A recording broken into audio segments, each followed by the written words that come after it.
Ассалаумағалейкум. Ұзатылып жатқан қарындасыма тілек білдіре кетейін. Қазақтың ырымы ол қазақтың ырысы деген.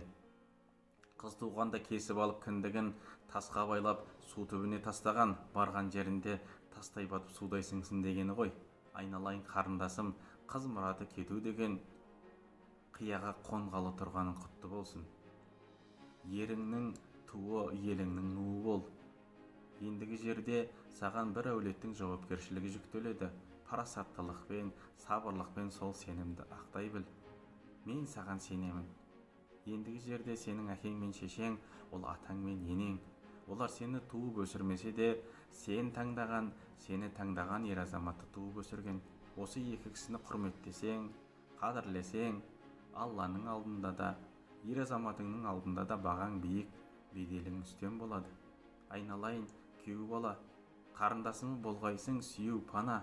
Ол сенің жүрек тұсыңдағы қисық қабырғаңнан жаратылған нәзік болмыс. Оны түзетемін деген адам сындырады. Бүгіннен бастап бүкіл жауапкершілік сенің мойныңа жүктелді.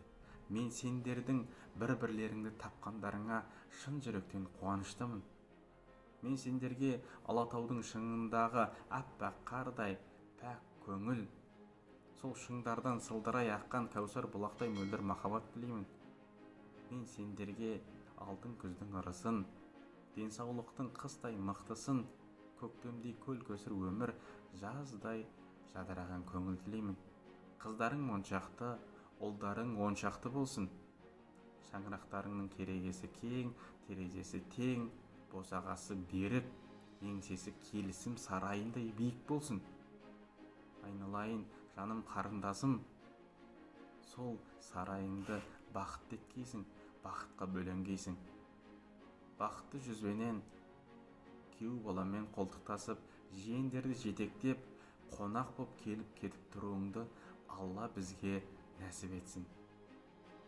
Осы және басқа да тілектерді жіберіп алмас үшін каналға тіркеліп, қоңыраушаны басып қойуды ұмытпаңыздар. Рахмет.